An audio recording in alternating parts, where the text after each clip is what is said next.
you for joining us today. Today is April the 7th, 2021. I'm Melissa Pache. I'm your CEO at the Whistler Chamber, and I am honored to be here with you representing the voice of business for our community.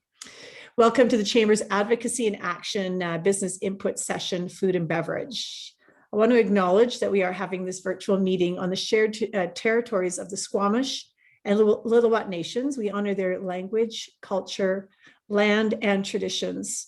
I would like to say a special thank you to all of you, our members present on the call today, for your continued support that the Chamber receives through your annual membership and commitments enabling us to do the really important work like this today. We are the support system between yourselves, businesses, and all levels of government, so thank you. I would also like to thank our presenting partner, TD Bank Group, for supporting the 2020-21 Advocacy and Action Sessions, this being one of them. With stronger restrictions now put in place and the closure of Whistler Blackcomb, all in an attempt to curb COVID-19 transmission in our community and around British Columbia, these amended public health orders have had serious consequences, not only to the food and beverage sector, but for our business community as a whole. We understand the need for these orders and restrictions. However, we do not support the way in which government communicated them. Yesterday, I was on a call with Fiona Famulak. Some of you may remember her as the CEO of the Whistler Chamber of Commerce. She is now President and CEO of the BC Chamber of Commerce. And she was preparing for a presentation and a conversation with Minister of Jobs, Economic Recovery and Innovation, Ravi Kahlon. The BC Chamber's top three messages delivered to the minister were, the first one is government's decision-making process. So the unacceptable, unworkable short notice that has had a devastating effect on tourism sector, and in particular your sector as F&B. As a chamber network, we are asking for transparency in government decision-making process and a new communication strategy that prepares us for shutdown, lockdown, or any further restrictions needed to support the health of our community and our province. The second area was business and what businesses need now. I've had so many conversations with all of you, and I was able to share these really important critical factors with Fiona yesterday, as did the rest of our network as well. On the federal side, to extend the wage subsidy and the rental subsidy well beyond June until such a time that businesses are financially stable. Clarity on whether this latest shutdown is referenced as a lockdown conditions and for whom it does support.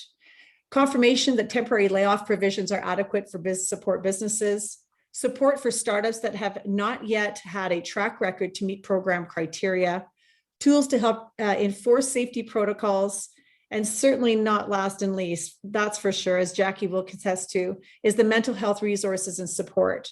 And the third area is what we'll call other considerations.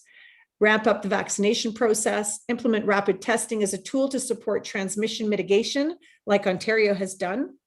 And if needed in future, consider regional shutdowns versus that one-size-fit-all model. As the food and beverage sector in our community, this session is your opportunity to let your chamber and the panelists here today know what's happening on the ground, from the financial hit, the layoffs, the personal impact this has had on you and your team, your families. This conversation will prepare this team of leaders to advocate on your behalf with all levels of government and get the support needed to restart, reopen, and stay open. That's why today your chamber has brought together a village of representatives from all levels of government and our partners. So we're honored to have with us today, all the way from Vancouver, Ian Tostenson, President, CEO of the BC Restaurant and Food Association. Jordan Sturdy, our MLA, West Vancouver Sea to Sky, up in Pemberton by the looks of it.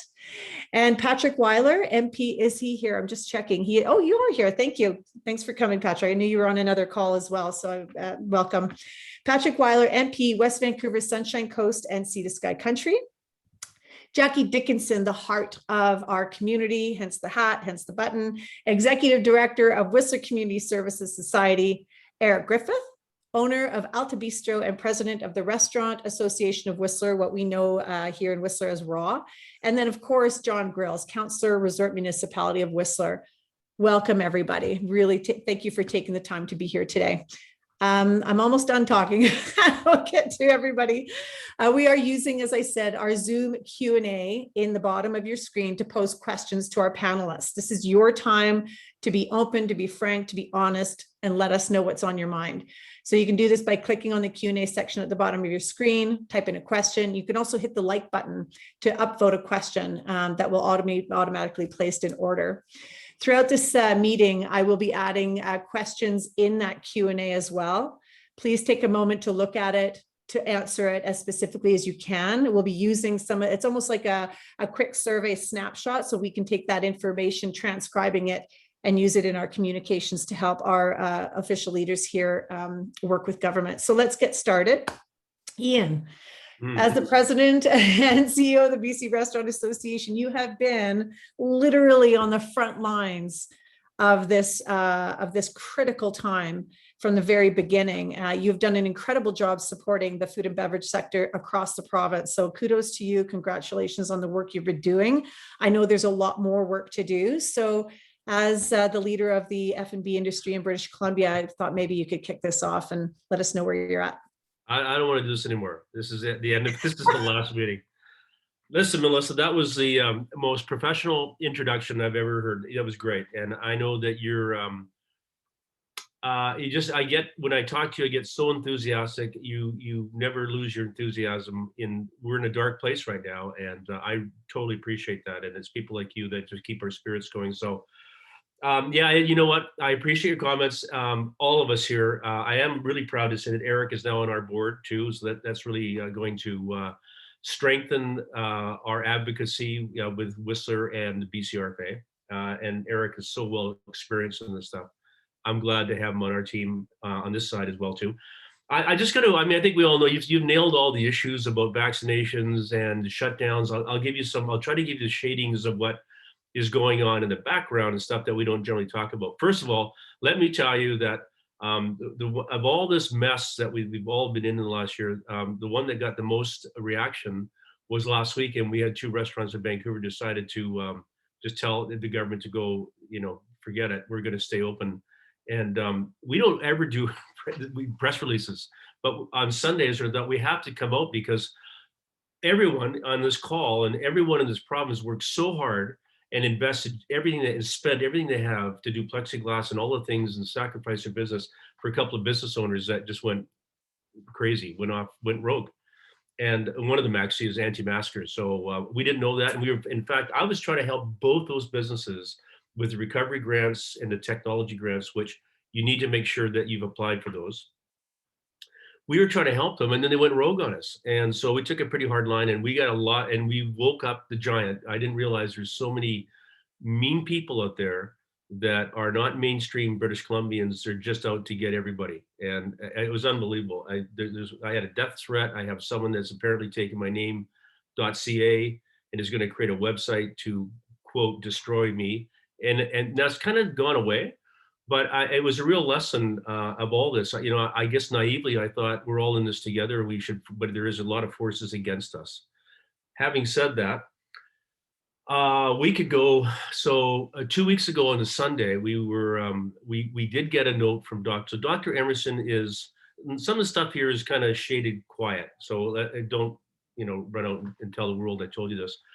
We got a note from Dr. Emerson at about 8:30 on Sunday night that there was the announcement on Monday was likely. He always says, well, he'll likely close in the restaurant in-store dining. And then he always says, of course, Dr. Henry might change her mind, but that's what we're headed right now. We've met all day on Sunday. So the decisions that Dr. Henry make, as he puts on, Dr. Emerson is a very experienced deputy of Dr. Henry. As he puts it, quite often the decisions aren't made even up to 15 minutes before she goes and makes her announcement. I don't like that. I mean, because I think it just gets us in nothing but trouble. So we knew it was coming. There was a meeting with Minister Callan on Monday morning at 10 o'clock. And he said, this is what's going to happen.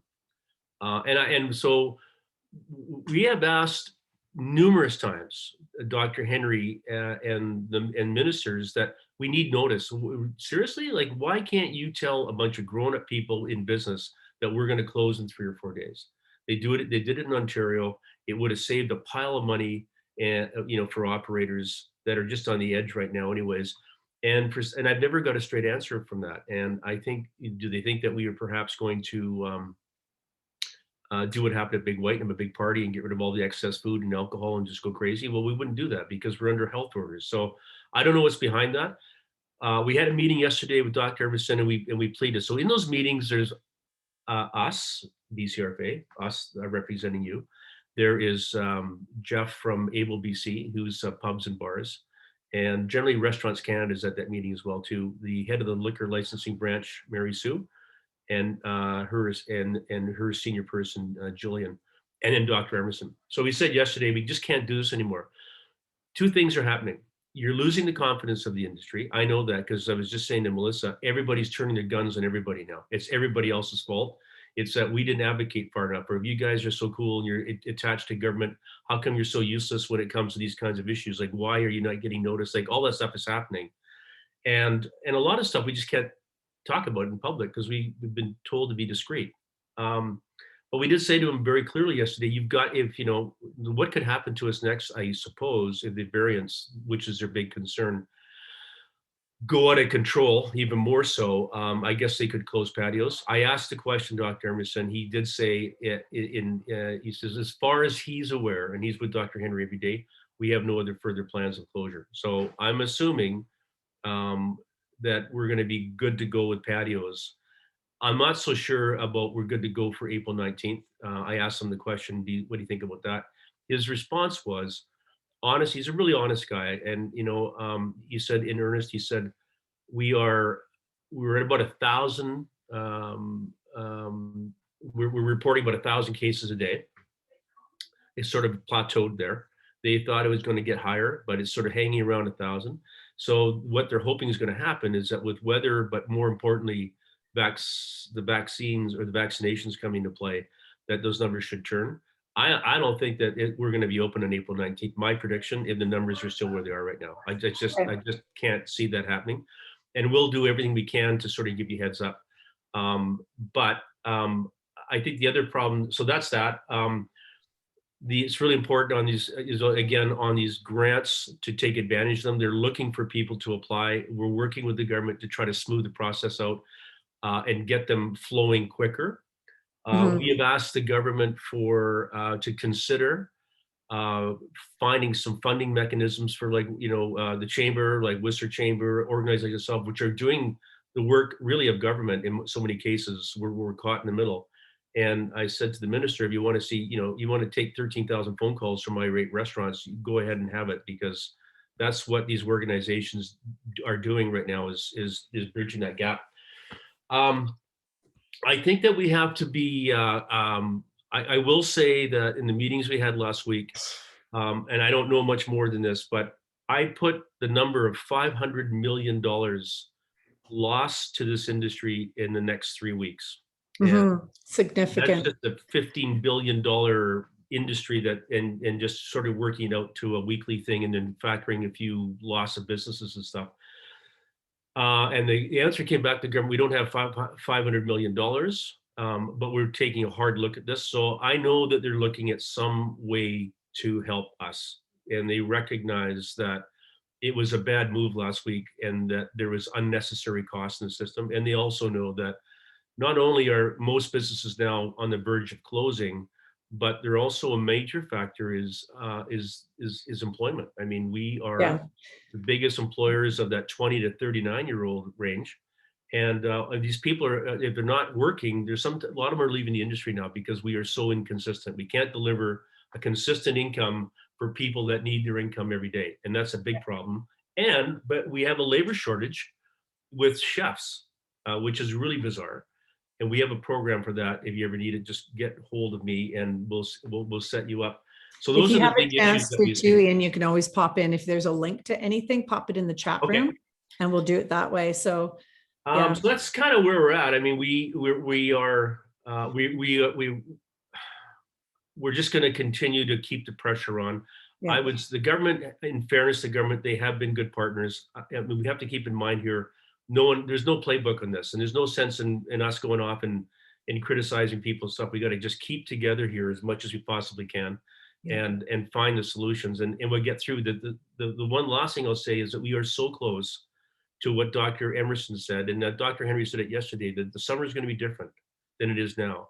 And they think by the May long weekend that between weather and vaccinations, that's going to be changed. That's not very far away. So we can't destroy ourselves, but we will be continuing to try to get some of these remedies, financial remedies, and some certainty for your businesses through government. Yeah. That's a whole lot of information. That's just incredible. And that's how much work you've been putting into it with you and your team. So Ian, thank you for getting us started on giving us some background and certainly some information that you're flowing through. I'm wondering, I've got a couple of questions. I know and I think that was answered already, was how likely we think of the restriction on our sector will be extended. And I think you've answered that. We don't really know. There's no crystal ball. I can tell you that my conversation with Fiona yesterday was that if there are restrictions, they are asking for much further transparency to ensure that we don't get hit with it. But what I'd like to do is actually invite Jordan and Patrick to maybe make some comments around what you're hearing and around possible restrictions, and give us some sort of on your side, how you're feeling, how you're thinking, what you've heard, what's going on. Okay, well, I'll start if you like, Melissa.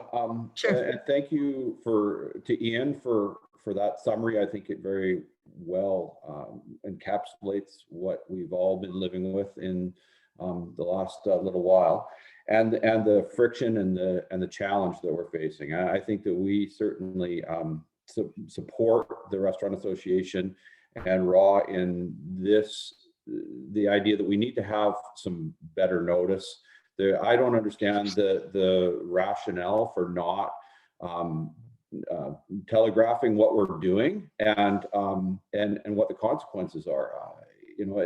Just looking at what happened to Whistler Blackcomb, I take it Jackie probably benefited from the closure, but that would really be it, because the inventory of food and on the mountain and in every other establishment across Whistler was significant, and the province obviously, but we're very much seeking better transparency in the data and rationale for decisions, notice, and then I guess the primary, there's two things that I want to try to get out of this meeting, and we've been working with various stakeholders on this, but understanding or looking at the gaps in the programs that are there. So the provincial government has certain programs that I think everybody's generally aware of.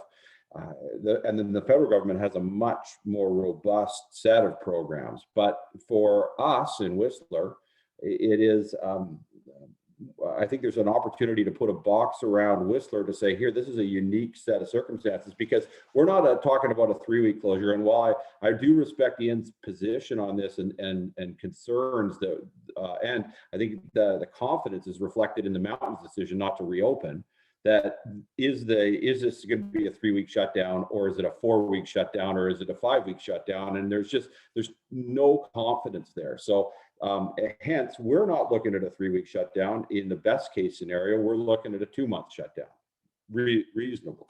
And that's the impact here. So in Whistler, what can we do? What can we propose to the province to help support the businesses that are here outside or of the programs that are already in place?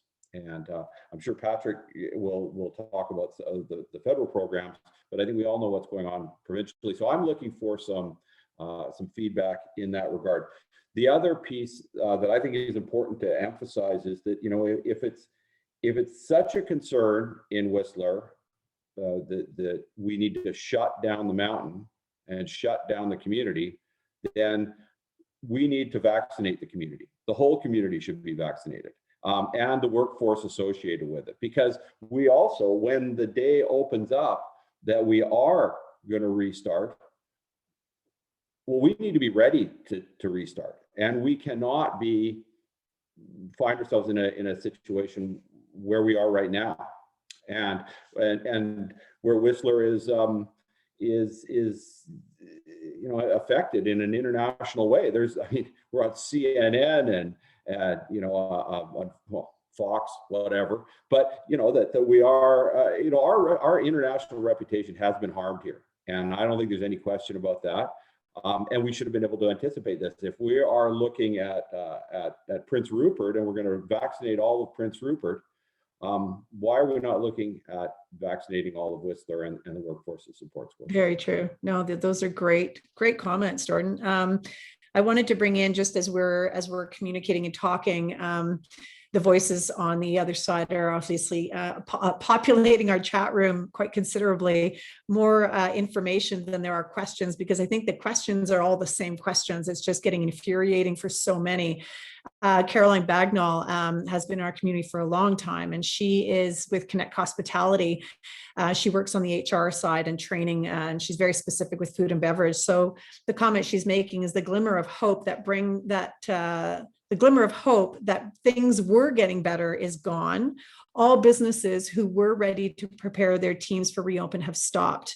It once again feels like we're holding our breath, and it's so true. And our concern is that we're made up of small business in our community, many of which are independent small businesses that don't have the infrastructure, the support, the deep pockets, and those are the ones that are getting really kicked.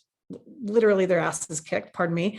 But and that's where the support overall needs to really be focused on everyone, but that's a real dire need right now.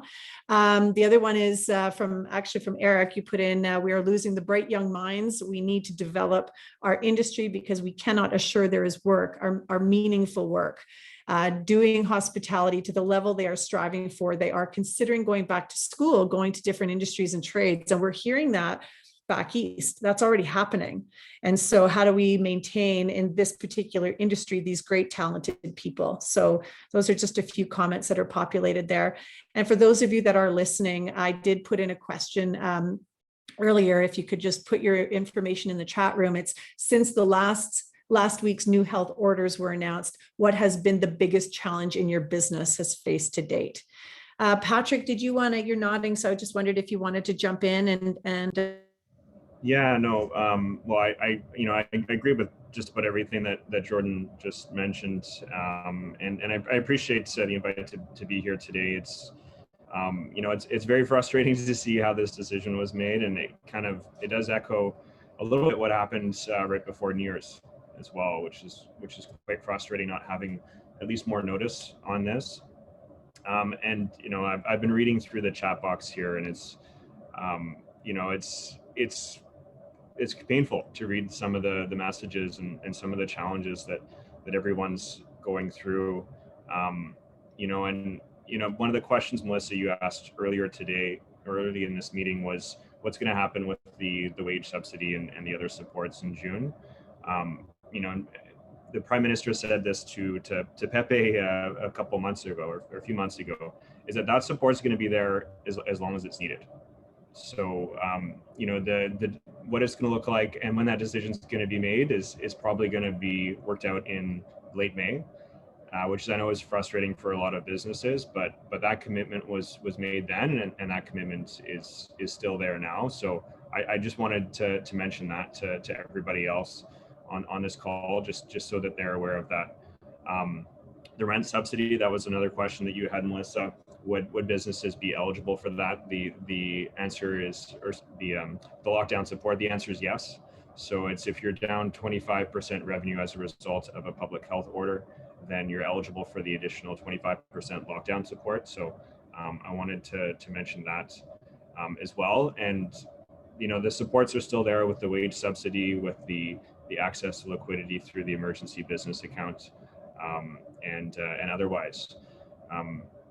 Those are kind of the big federal programs. They're there. I think most people are aware of those. If people have questions, I'd be happy to answer those as well.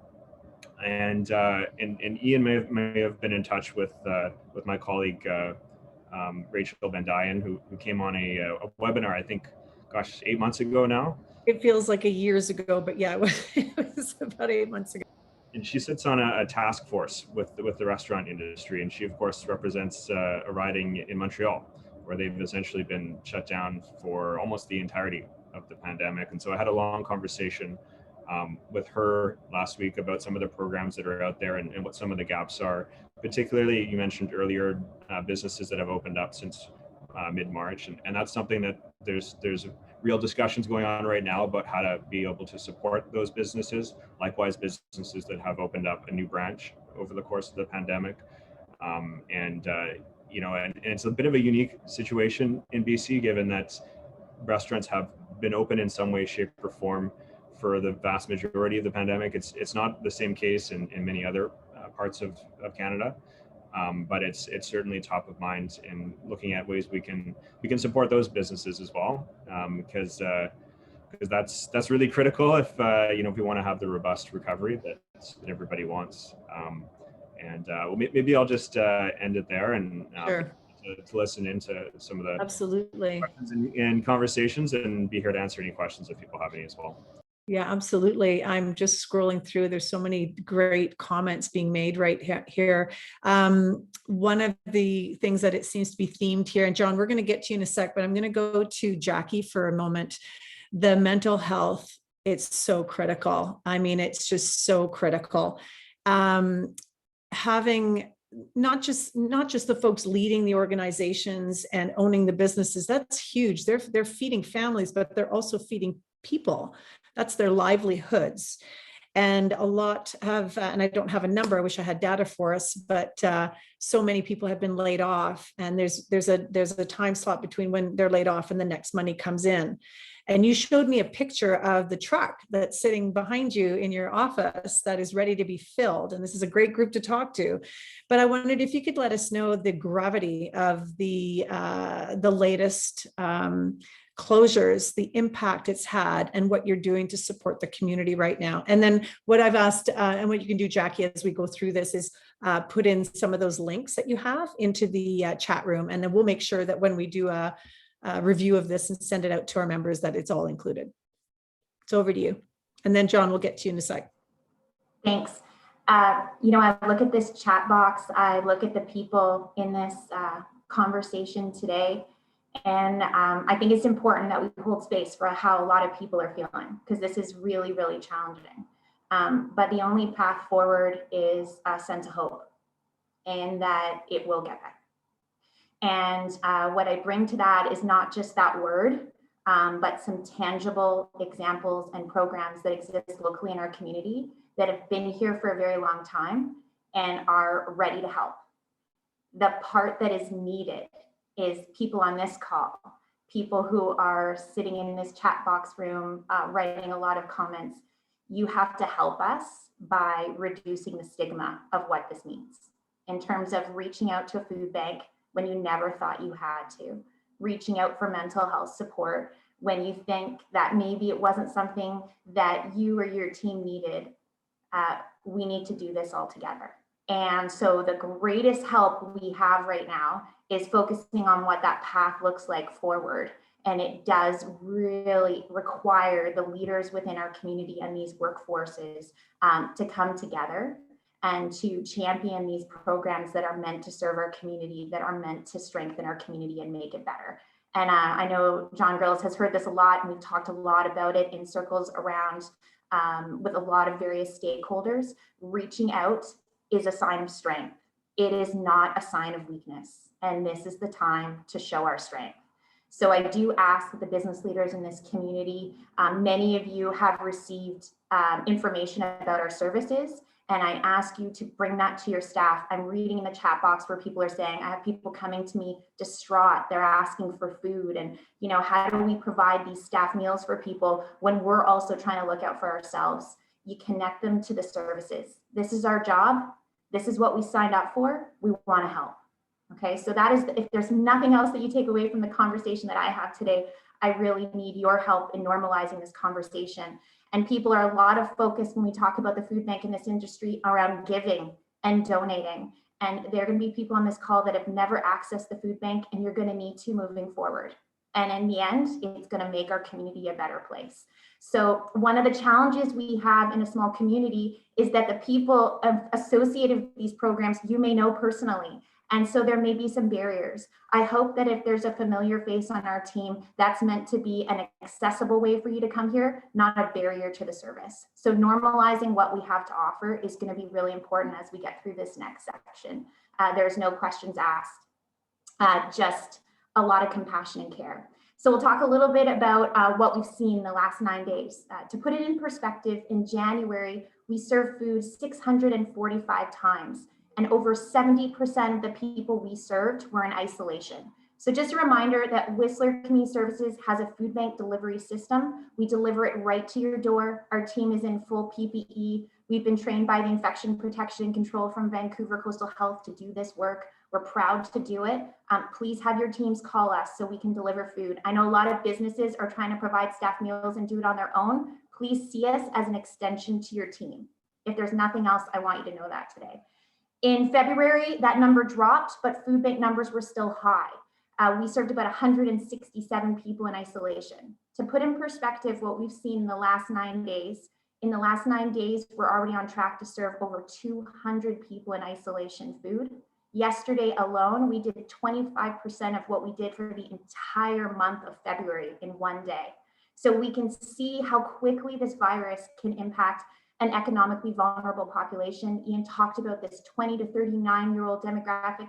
It is an important demographic to acknowledge. Many of them have done multiple isolation periods. As Melissa said, there's that wonderful period of time, that 2 weeks where they may be able to not access federal or provincial grants, all which are great, but our team is here to help fill out those applications, meet with your staff virtually or in person, look at different benefits that exist on a local, provincial, or federal avenue to help advocate for your team. So please, there's a lot as a sector you are going to take on as you navigate the road ahead. Please call us so we can help you do that. We're part of this group of people that are meant to be here. I often say this is the good work that we signed up for. I don't know if I signed up for a pandemic, but I'm certainly proud to be part of this team to do it. So I hope you take that away, but it's going to come from you. It's going to come from your leadership to normalize these services.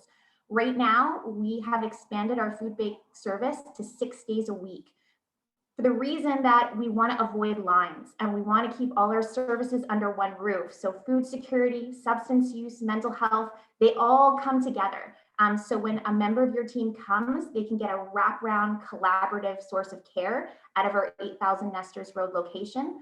Our drop-in hours are 1:30 to 5, and our deliveries are also 6 days a week, 9 a.m. to 4:30. We accommodate all kinds of allergies and restrictions, so please have your teams advocate for what they need. If after a 5-day period they need a top up, we will come back. I know May Madden and members of the Whistler Blackcomb Foundation are on this team call. They have provided us funding to do hygiene kits. So with those deliveries, your teams will get masks, gloves, disinfectant wipes, everything they need to stay safe and to stay put, as well as information to connect to service. Okay, so this wraparound care is meant to be here to serve this community. And so please let us know if there's any additional ways.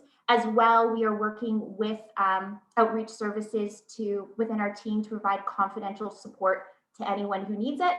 As well, if you have some team members that are in isolation and it's a good time to do your taxes, we're offering free tax appointments where our team will work with you, help you do your taxes for free. If you're under a certain income, we can do it virtually or in person. We've got some clinics coming up.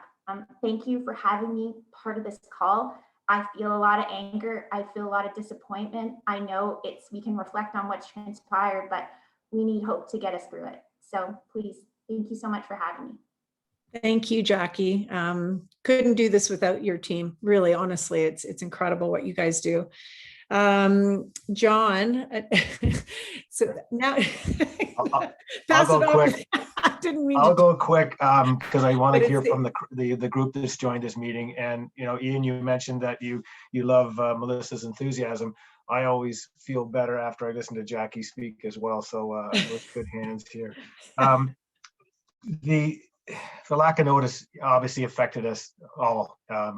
And to my understanding, our understanding was the change in the numbers through the weekend, the dramatic rise in the case numbers.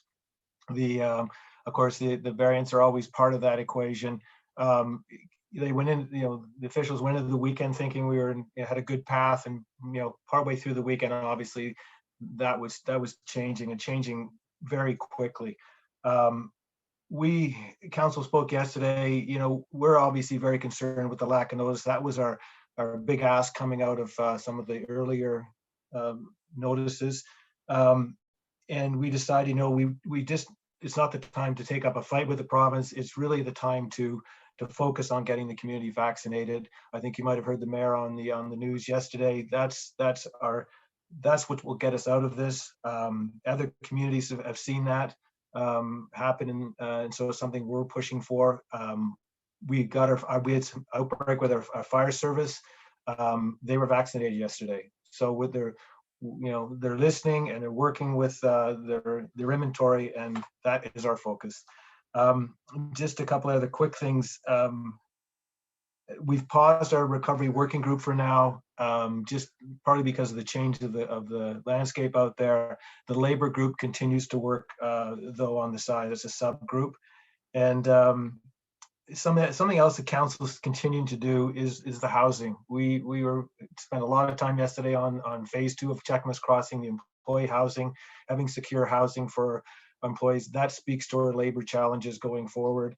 We've opened a lot of new buildings, and we continue to keep that. So along with all the pandemic issues we have to deal with, we're trying to keep the day-to-day work happening as well, and some of the important files we have.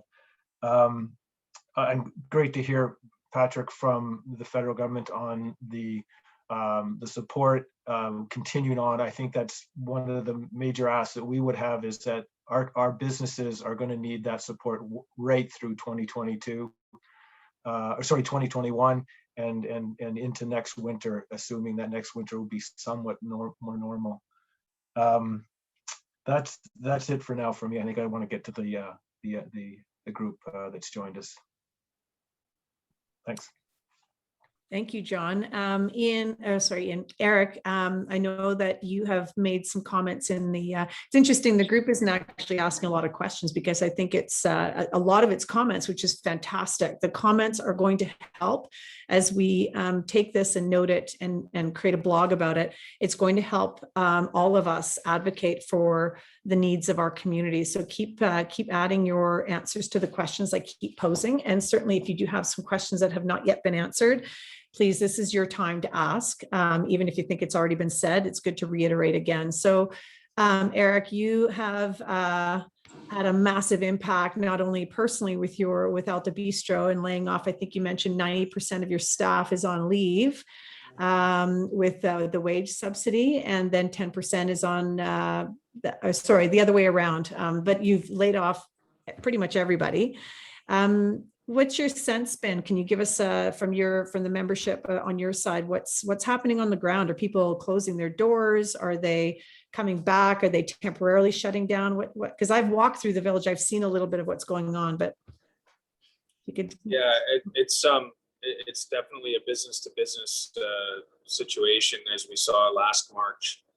The businesses that were set up for the takeaway goods and we're servicing that type of niche market are still operating. It looks like the dine-in, obviously dine-in is going to be we're just going to wait and see. It was definitely a morale hit to our team, because we were facing a nice Easter week of business, and it looked to be the busiest week that we'd seen all winter, and we were all quite excited for it. So our business, it's like a business by business. I know, talking about Pepe or Pre, everyone has a slightly different business model, and people are making decisions. If you're heavily reliant on indoor dining, then you're probably closed right now, because the patio is not a viable thing at the moment with the temperatures that are achieving, unless you have a serious outdoor setup that can warm people. However, the numbers of people in the village probably aren't going to support the gas bill to keep people warm, or the patio warm. So we have elected to close for now, to wait and see. that was a team decision we took over those couple of days that we ended up on that Monday that we found out that restaurants were closing. We took a couple of days to decide whether it was made sense to stay open for takeaway. We faced the same challenges of every other indoor dining related businesses, that you don't have a reputation for a takeaway. So takeaway business, as we've seen the last 6 months, is really an accessory to our indoor dining sales. So it's a nice little addition. It helps us just buoy up the sales a little bit during the weekends, to help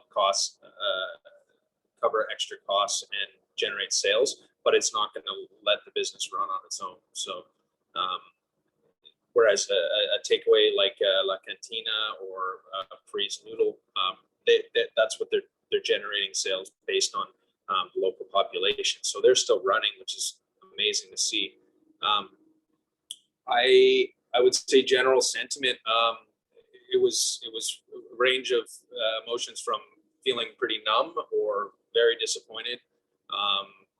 People really felt like after the vaccination of our group here, which came as a huge surprise 2 weeks ago now. Yesterday was my 2-week post-vaccination. So I guess that means I have the immunity that the vaccine would give me.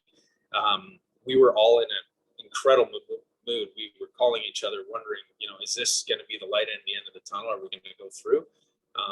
So now we're back here. So I believe that Jordan and Ian have the right sentiment. This is not going to be a 3-week closure. We're looking at, realistically, as a tourism center, Whistler, we're going to be at least 8 weeks before we get a little bit of momentum, because it's going to take restaurant, indoor dining, all these changes to be made, say in 4 or 5 weeks. It's going to take another few weeks after that before Whistler starts to pick up.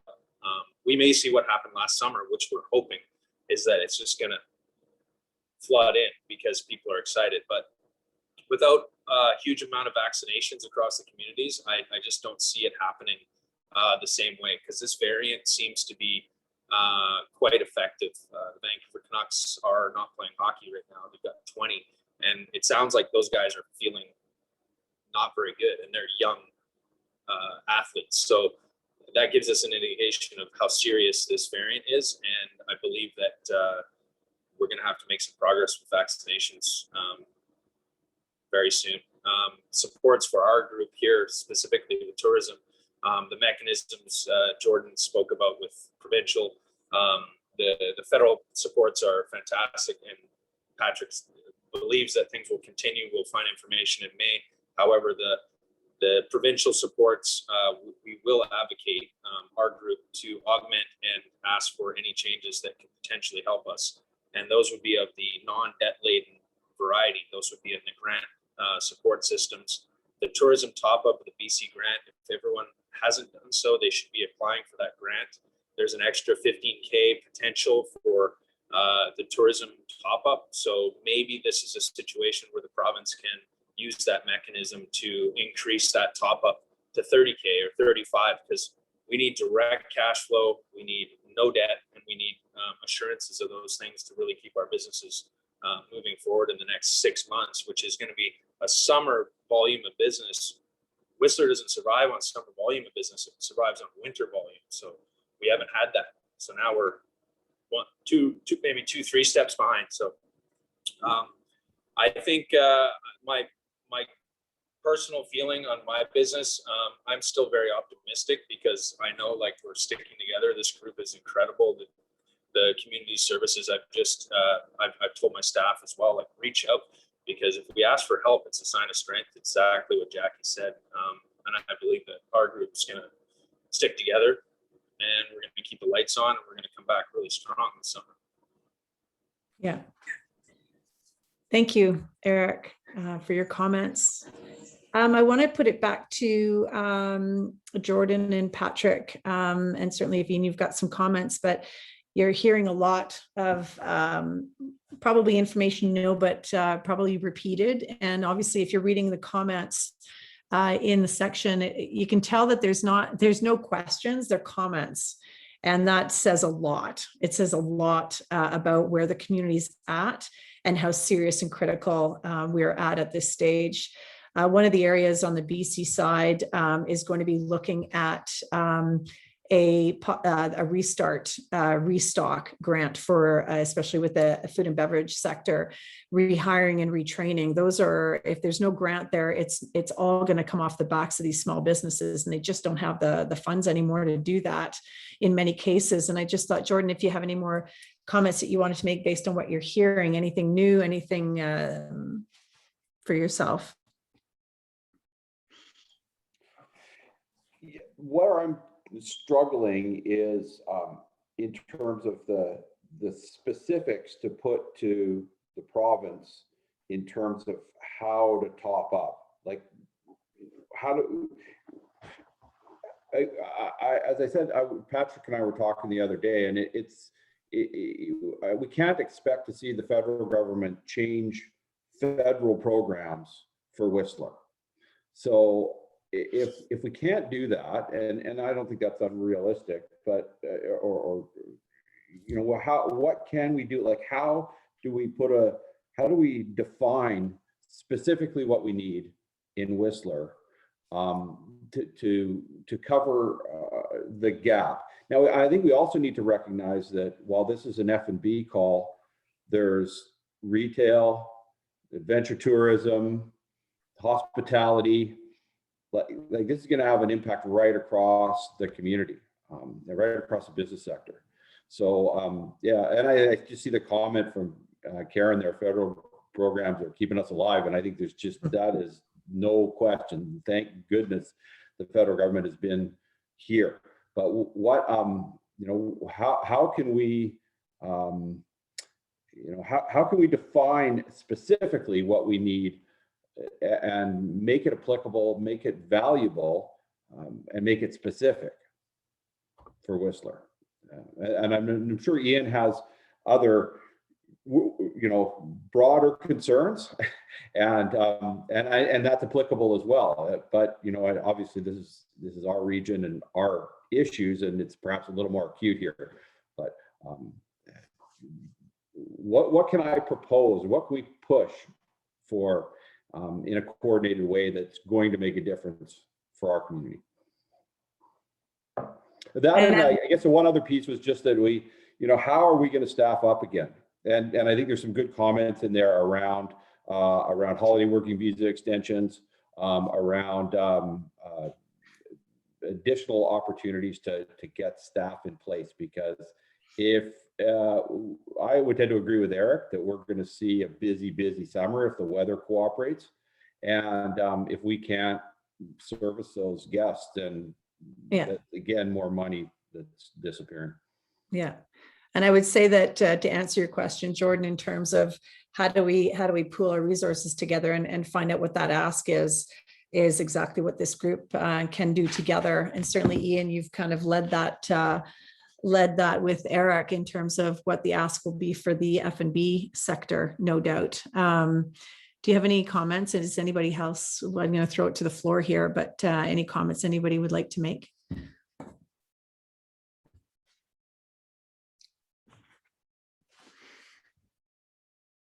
I'm going to pick on one of you.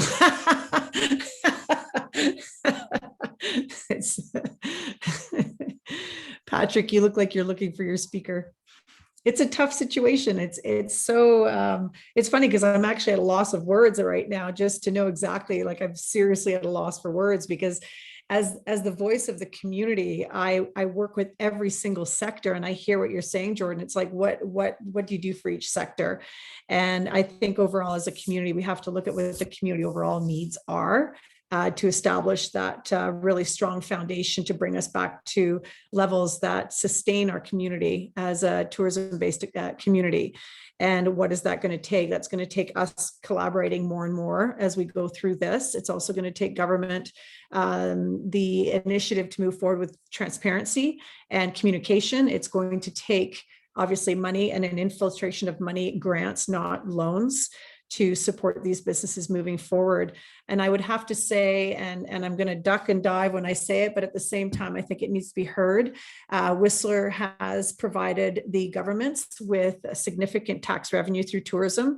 And I would say that I'm going to put my hand up and say, yes, we're different. And we're different because we do have that base, and we've pushed that financial piece forward to government. And I would say if that's going to come back, which it will, then we need that support. And it doesn't matter what sector we're in. This economy here in Whistler is what drives that tourism tax dollars in BC. It's 25% of tourism tax dollars before COVID hit. So there is a significant ground that we've built here, and it's now being devastated on the backs of our business community, and we need to support that. So that's kind of, it's a long-winded answer with the direction that I need to work with all of you on to make sure that we get that support. So that's where I'll be going to Patrick and talking about wage subsidy and the rental subsidy and further extensions on the holiday working visas and how do we get them here. We're going to be working on, we've got the labor group, and I've got an incredible group of people that are working on how do we bring labor here to Whistler. Jackie Dickinson, the other Jackie, Jackie Basilian has been a trooper in working with the chamber in terms of making sure that we are aware of what's going on the ground, what services are available. And we need to get more people here. And then with the R.A.W, it's working on housing. It's working on affordability. I know that we've received grants to start building in other areas. So, and then we need more of the private sectors to be able to build their housing as well. That's what's going to get us back on track. Daycare. I mean, it's a laundry list that's always been there. It's just critical right now. We need more daycare. We need those parents to come back to work when we're ready to get back to work. So I think all of you have heard me talk about it. It's just right now it's under a lot of pressure. It's heated and people are getting really upset, and it's an emotional charge now. It's not just anger, but emotionally charged. And that's important to note. There have been some comments here, and it's, as I said, we're going to be taking these comments and scribing them so that we have a better idea of what the themes are, and then send it to you, and also make sure that our members are aware of it. We'll send it to R.A.W, we'll send it to the R.A.W, and make sure that we stay in touch and continue this conversation. How can I leave this with you? Maybe Ian, if you've got some last minute comments or last comments. I don't see any questions in the chat room, so mostly comments, which is great to see. I know it's a hard one. This is really so. It's sobering. You feel like crying. I do. Yeah, I agree. I mean, it's horrible, and I don't know. I mean, I just think the first thing is, and I'm looking at some of the comments here. I think Worcester needs to be vaccinated. Worcester needs to go into a complete triage, and we need to wrap it around. The government's got to get their heads around. I'm meeting with Minister Callan today. I'll play back a lot of this stuff. Worcester is the same problem everywhere. So I'm not taking my eye off of Worcester. If we can find a solution in Worcester, that probably is a model for other areas. Vaccination. That's, I would say, number one. Number two is we need some certainty. Eric can't sit here and go, am I or won't I? Am I going to be in business, not be in business? Will patios be open, not be open? I'm actually thinking as we go through this, as we did at the beginning of this, we wrote the opening plan and we convinced the government to let us operate. We had a good run for a year. I think we need to refresh that as an industry, as to give them the confidence that we can reopen in 3 weeks and a lot of the stuff the government is reassuring them that we're going to do a great job. And we have done a great job. So I think we have to refresh that. And you need a pile of cash. I mean, that's where I think, maybe if you could throw some numbers at Melissa, maybe you don't want to do it publicly, but if I could have some numbers with the minister this afternoon, say, you know what, an average business needs $50,000 or $25,000 right now, injection of cash to get them through this. Those because I don't know what the number is. I mean, because it changes. It varies from business to business. But I'll go to bat in that one. I know, like I said, I know that they're up to something here. But if we can give them a target, and maybe it's businesses within a certain revenue range. So business from $0 to $1 million needs this, and whatever. We got to figure this out and put some numbers on the table that we can shoot at and we can negotiate with. But right now, we're just sitting here waiting for them to come back with something, and we have no context. So, if you can help with that, that would be awesome. Yeah, one of the My things. meeting is at 3:00. Well, today, perfect. So I do, for further down the road, April 20, we just received the BC Chamber's Pulse Check survey yesterday. And the team at the Chamber is going to be pumping that out in a Biz Alert, and we'll get it on to Save Small Business Whistler. And that's an 8-minute, 9-minute survey. Please make sure you take that specific link and copy paste it, send it to some friends when it comes out through the Biz Alert today. Make sure you send that off to your colleagues. That is going to capture the information needed to speak to all levels of government and help both Jordan and Patrick and the R.A.W. to help us in the areas that we really need it. That's where the data lives. It's one of the reasons why we're asking for more transparency from the government is also so that we're not behind the 8 ball trying to catch up as well to get that information to government. So that's one of the things with Minister Kellon. You said your meeting's today, Ian? Yeah, so I'll send you my notes. I've got a slide deck. I've got a slide deck I'll send you. So it has all I'll send you everything I have. I think it's important that what was reiterated on our Chamber network call yesterday with Fiona, if you agree with it, can be reiterated to him day 2 in a row, which is fantastic. So anyways, the BC Chamber Pulse Check survey will do that. We can also look at, we'll take it offline, but look at some questions that potentially we could ask in the Biz Alert and get those answered very, very quickly. So maybe not today, but if people can fill it out on the chat room, that would be great. One of the questions, we had a survey that we had asked our registrants to fill out when they registered for this program, for this event. One of the things is for the R.A.W. is what is the R.A.W.'s plan to keep the tourism flow steady in Whistler with new restrictions and WB closing? I know I've seen some things, John, pop up. There's some benches and covers and things. So extending that whole patio system. Has the R.A.W. done anything differently for the tourism flow to come back to Whistler at this point? Or we're still in reactive mode? No, immediately, I mean, immediately the message is, don't come. And that's with the whole province. Please don't move around. Please don't come to our community till we get back on our feet. What I can say is that I don't think there'll be a problem with tourism marking dollars. There was some, there was grants last year from the federal government. We have our RMI program. It's solid through this year, and we'll negotiate the next 3-year deal. MRDT is based on volume, so that's substantially down. But I think as far as marketing the community, we have the funds to do that. The TW has a good nest egg and ready to launch. We haven't done any marketing in a year. So right. That's not a problem. So I think bodies in the community post May long weekend, our issue will be labor. We'll have people here, will we be able to serve them? And that's the most frustrating part, to go through all this and then have customers lined up at your door and not being able to seat them. What we did do last, what the staff has done is the patio, those businesses had patio expansion permits last year. Those will be moved into this year. There'll be no additional fee, and they'll streamline the process as long as you're doing the same patio. Just quickly to finish, what I didn't mention earlier, what I'll take back to the mayor is he's in constant communication with the ministers and the public health officials. We need good notice on April 19th. And we need it next Monday. We need a week's notice of whether you're going to bring indoor dining back or not, because you can't just get it on Sunday night that you can open for indoor dining the next day. That's not going to work.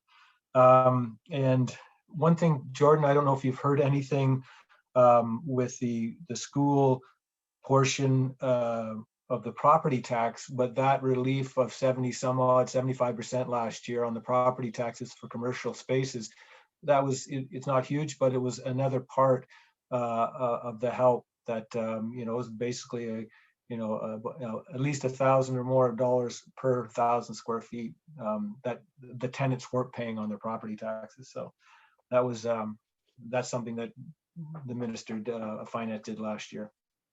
That's it. Thanks. That answer your question, Melissa? It answers somebody's question. I know that. I have a lot more Hey, John, questions. But I won't. I got a question for you, John. It's Ian. Have you come across this air tax, and if you have, is it an issue Yeah, in Worcester? That is, I saw that come out. It was a year or so ago. It's outrageous. I saw Las Margaritas on the news this morning. For those on the call, basically, if your restaurant's on a property that has zoning for an additional 3 or 4 floors on top of the existing building, you're paying property taxes based on, I guess, the potential for that building is what I understand it. We don't have anything like that, in the sense we don't really have a lot of zoning like that left. I mean, we're very close to build out, so we don't have the ability to drop a building and make it a lot bigger. So no, thanks. We don't, and I hope we never do. Thanks, John. So before we close out, I just wanted to, if anybody has any last words that you'd like to share, anything that's come up for you that you'd like to share with our community, please feel free to take a moment to do that.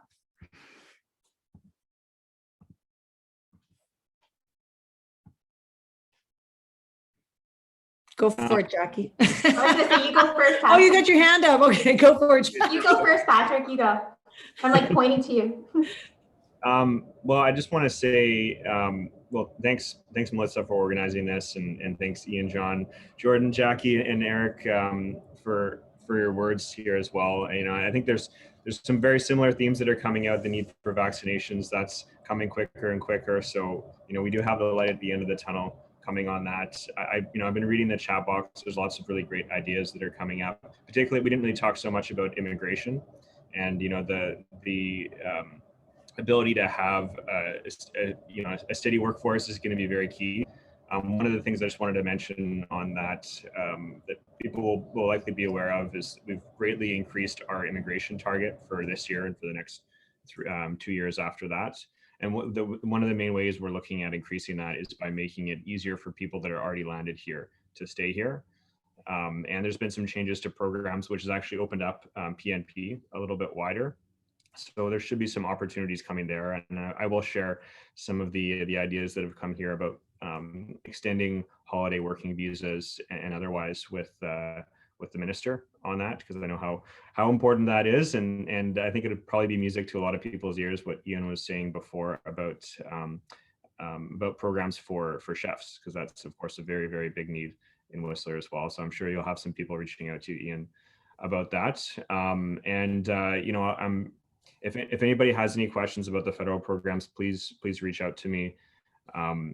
We have a budget coming up in a couple weeks, and there'll certainly be some news coming out there as well. And the other aspect as well is we're working on a new regional development agency for BC. So that might be a way of being able to support the tourism sector and all economies throughout the province. And that's being developed very, very quickly. So definitely stay tuned for that as well. And I will be talking with my colleague Terry Beach, who's been in charge of who's the new parliamentary secretary in charge of setting that up. So definitely keep your eyes peeled for that. Jackie, Ian, did you have something to say on top of? Yeah, I was just going to say, Patrick, thanks for that. We use an immigration consultant, chap named Bridge Rathy. He's unbelievable, and so we do a skilled foreign worker culinary program. We brought in about 500 or 600 workers pre-pandemic. That's the shortage, and it's still there. But he was telling me that it's about 6 months now to get a worker. Just so everybody's aware of that. If you wanted to bring in a skilled worker that would eventually become a Canadian, and the holdup is not our federal government. The holdup is in the country of where these people are coming from. They've been flooded with applications, and COVID's slowed it down. So I don't know if anything can happen on that front, Patrick, but that's a long time to wait.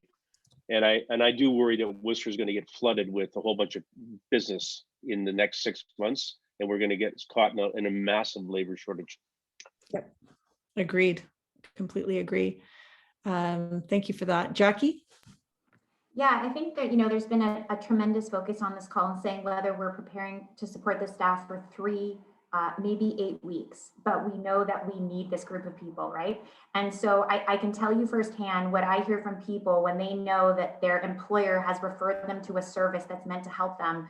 They automatically say, when my circumstance changes, I'm ready to give back. And that's the stuff we want to keep hearing on a business level to retain this workforce. So even more of a reason to be referring your teams to services maybe that you traditionally have not, because it's going to create that sense of belonging, it's going to retain them, and it's going to encourage them to be meaningful members back to this community in these workforces when we need them. We recognize that your places of work are their family. We have to extend that support network. I'm just going to put in the chat box as well. And just a reminder, a lot of people talk about how this is like March 2020 2.0, but the truth is it's super different. And we're really different. We have a lot of resources we didn't have before. And, we've talked a lot about specifically on a local Whistler level. The Sea to Sky safety net, which was developed by May Madden and her team at the Whistler Blackcomb Foundation, is a one-stop shop now for everything you need around mental health, substance use, and support. All these services that people did not know about are all in one place. Your team can find it all there. It helps them navigate it in a very easy way. And you'll also notice in the chat box, we put together a page on our webpage that's specific COVID-19 resources. So food deliveries, access to temporary isolation units we did not have 3 or 4 months ago locally, access to electronic community assistance so people can stay connected if their phone is no longer working. All these things we didn't have. We've learned, this virus has taught us things we couldn't possibly learn on our own. Right. And so what more do we have to learn? And please, we've talked a lot about Whistler specific resources. There are many now. So please share them with your team. Well, thank you. Thank you everybody for being here. There are some comments still coming in, so just make sure as panelists that you're reading those. They're pretty robust, and they'll tell us a lot of information that we need to know to move forward. So on that note, that was a pretty heavy meeting, I think that, but at the same time, very needed at a very critical time. I appreciate everybody being here, and I really appreciate our members and the larger business community for taking the time to be here. It's very difficult times, so we understand that. So our next steps, as I said earlier, is we're going to take all these notes, share them with you, and that'll give us a really good direction to go in. We've got it kind of transcribed, so we've got some data that we can use. So please take the next couple of minutes if you haven't answered some of the questions, or you can provide some data to this group. That will help, especially with Ian. Your meeting is today, so if we can get Ian some information on revenue loss, HR, layoffs, anything that's going to be able to support you with data, that would be very, very helpful. This is kind of a quick survey to support them. Your chamber is going to continue working with this group. We have an advocacy committee meeting. It is 11 of us, I think 10 or 11 of us that are all volunteers in your community from all walks of life and every industry you can imagine. And many of them are on this call today, and not all in F&B, but they're interested in what's happening and they have passion to support this community. So we'll be working on what our next steps are to speak with provincial and federal levels and the municipality of Whistler. We will continue to stay connected with all of you through our e-newsletters. I am here to connect with you as well. The BC Chamber, as I mentioned, in partnership with the government of BC, has just launched the recent COVID impact pulse check survey. It's a handful, but to track the evolved workforce challenge and the continued impacts of this pandemic. So the link is in there. It'll also be in our biz alert coming out. Use your voice, fill out the survey, please. The more we get very specific information about Whistler. That's the big piece here. It's not just BC, it's us as a community. So make sure you don't have to be a member. You can just jump in there, and it takes 2 seconds to sign up and 8 minutes to fill it out. I encourage you to send it to your colleagues as well. Again, thank you to TD Bank Group again for supporting these critical conversations that we're having. And of course, our panelists, Jackie, thank you for you and your team. Ian, for all the work you're doing. Patrick and Jordan, keep supporting us. We need your voice at the table. Continue to do the work that you do. And of course, Eric and John, again, for all your support and the work that you're doing and for being here today. So we will follow up with you. We've all got some homework, and our community is looking to us to support them. So let's do a really good job and get back to them with some good news. All right. Good job, Melissa. Thank you. Thank you, everybody. Take Well care. done. Thanks, Be everyone. safe. Get your Thank you. vaccines. Bye. Get your vaccines. Everybody.